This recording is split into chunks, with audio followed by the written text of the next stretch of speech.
My name is Four, and I've been making creepy things since I was a fat-headed little kid. I've also been poor since I was a potato-domed troll child, so with those powers combined, I discovered cheap ways to make practical effects. This is Making Crafts with Four. Fuck, I hate glitter! Today's episode is Getting Bit in Half. This is a special request from Jake. After seeing this little tidbit of Season of the Duck and asking how I did that effect. So step one is getting your stuff. Previously we had created these fake guts. I'll include the link down below. Pretty simple, so this is a free one for us. Next you'll need something to put the guts on. In this case it's cardboard, whatever. You can use a plate, just as long as you can pile the guts up on something. And a poster board that's green. You could also use blue if needed. But grand total so far is $1. So that works out pretty good.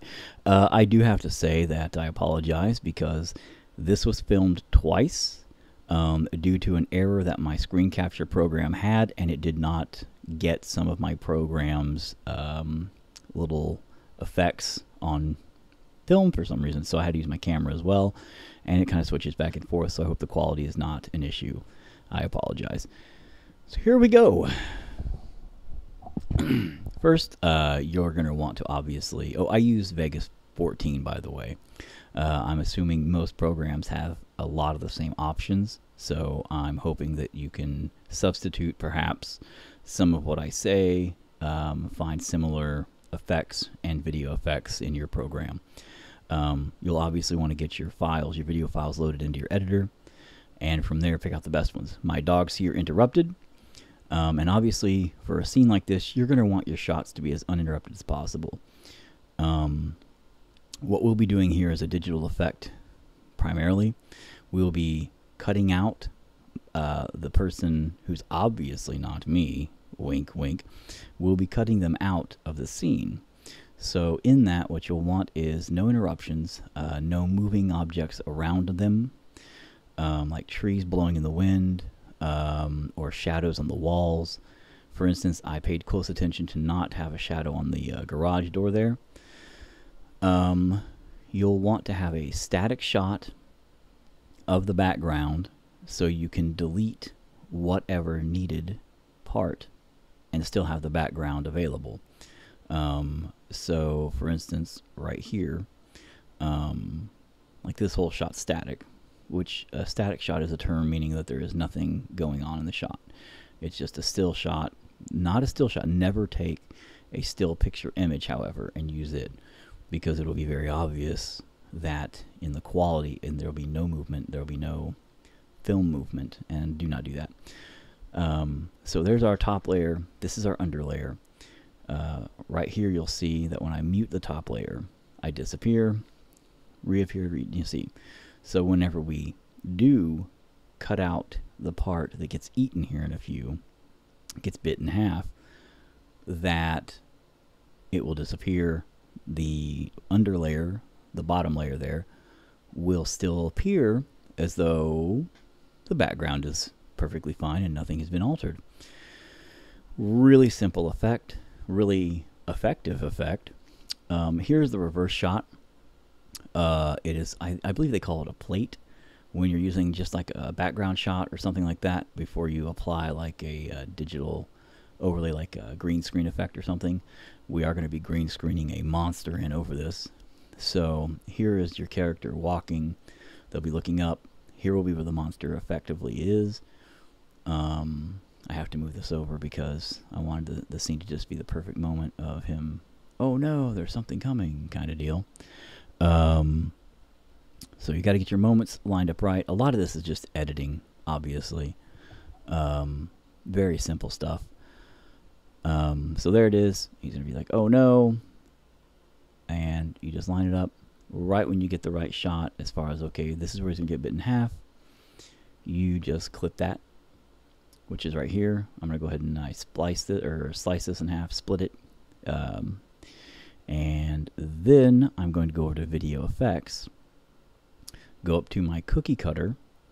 I'm going to choose just the default, put it on the second piece of that cut. So I can then go in, and this is the cookie cutter option where it will allow you to make shapes that delete portions of that specific piece of film. Here I'm just putting a border around it so you can actually see it. There is an option. This is where I'm muting it just so you can see it is affecting only that portion. There's an option that allows you to delete what is inside the circle or square or other shapes, and the option that allows you to delete what is outside of it, the cutaway section or cutaway section. In this case, we're going to go to cutaway section, so it cuts away what's inside the circle. Now what we're doing is obviously sizing it up to the correct placement over the body, to make sure that it is going to be, you know, what we want in the scene.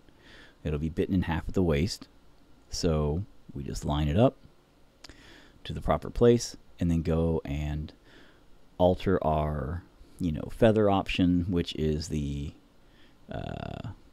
fuzziness, I don't know what you'd call that, of the border of it. You don't want a sharp cut looking. It just, it affects it weird. It won't look natural. It'll just look obviously fake. Chroma key.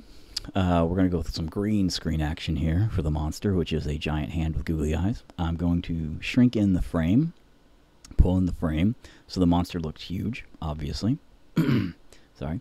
And from there, I'm going to make sure it's going to be a good shot. You know, I'm feeling pretty confident about this size. It looks good. I'm going to come up to my effects, go up to my chroma key here.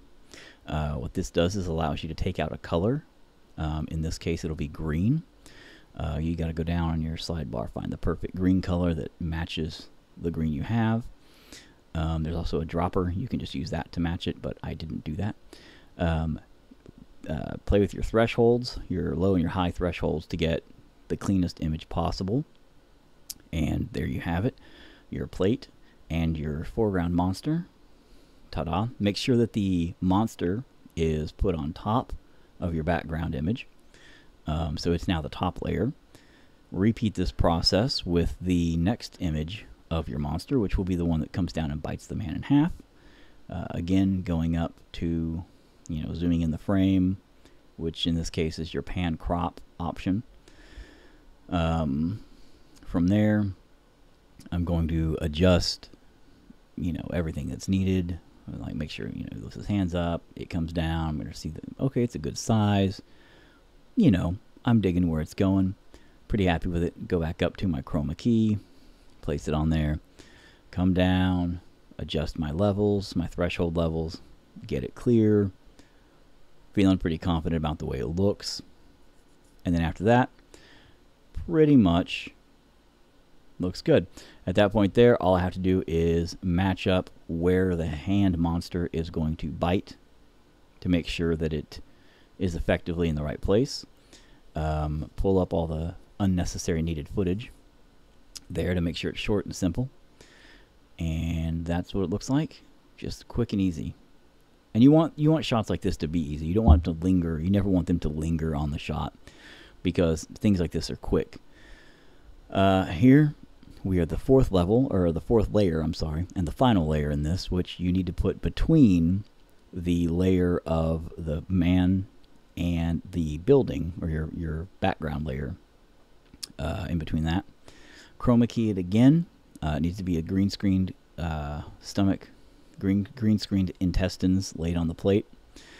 And then you're going to repeat the process. This is all this is. This is pretty simple green screening techniques, just layering them upon each other until you get them just right.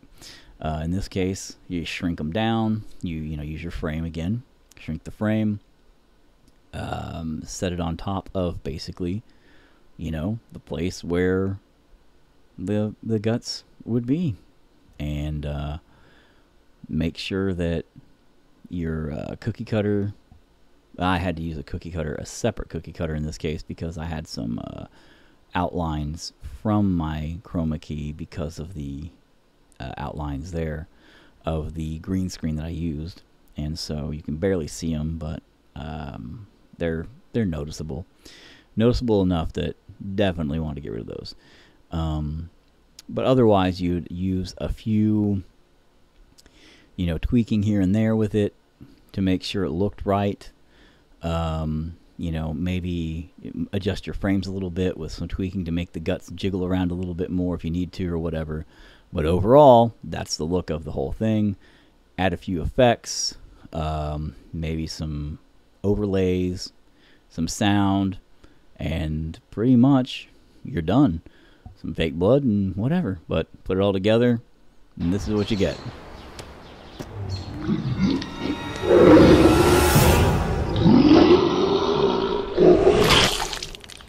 If you like what I'm doing and you want to see more, please like and subscribe to the channel. Hit that bell icon for updates. Feel free to share this with your film buddies or anybody you might think would enjoy it. And thanks for watching. Find me on all of your favorite social sites and join my insanity. Whee!